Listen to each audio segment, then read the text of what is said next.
Hey, my name's Logan and welcome to the lecture hall. Didn't see you there. Let me put my drink down and let's get into this.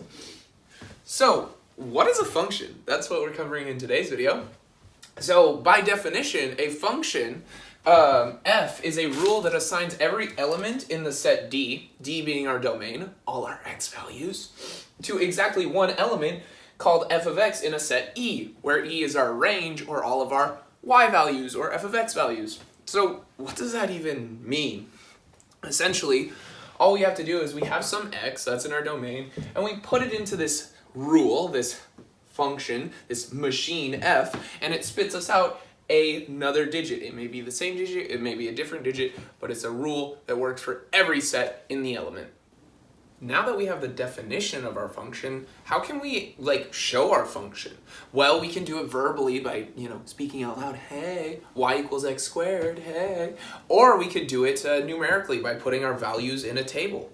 We could do it graphically like I've done here, or we could do it algebraically, which is essentially just giving the equation to the curve. So now that we have our ways of representation, how do we actually know if the numbers that we have are a function? Well, we have the vertical line test. A curve in the xy plane is a function if and only if no vertical line can intersect the curve more than once.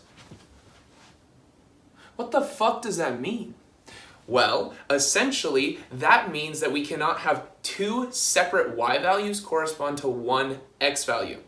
Okay, so let's show it to me. Well, look at our two functions here. We have our blue curve and our red curve. Well, we look at our first line. It intersects both curves only one time, so we're like, okay, it's a function. But then if we look at our second line, the blue curve gets intersected 3 separate times. This, by definition of vertical line test, is not a function. While if we looked at the red curve, it would in fact be a function. The last thing I want to cover are some common words that you will hear when talking about functions. We're going to hear even, odd, increasing, and decreasing. So what's even? An even function is any function such that for every x, f of x equals f of negative x. Well, what does that mean?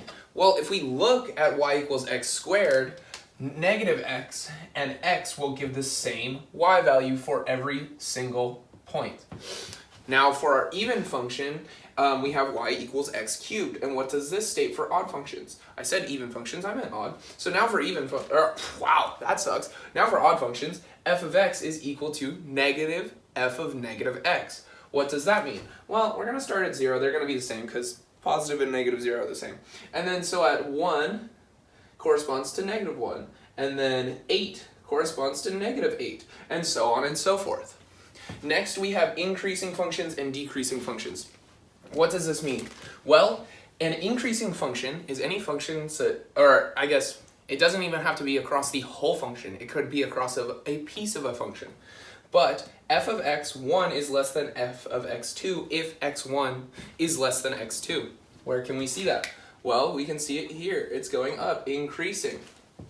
A decreasing function, f of x1, is greater than f of x2 if x1 is less than x2. Well, where can we see that? We can see that here. So we can break our function into 2 different pieces, increasing and decreasing. For our odd function, I guess x cubed specifically, this would be strictly increasing across our entire domain. So that's all I wanted to cover in today's video. I don't have any practice problems or anything because these are really simple and I want to start getting to the actual calculus. But as always, my name's Logan. Thanks for watching. Have a great day.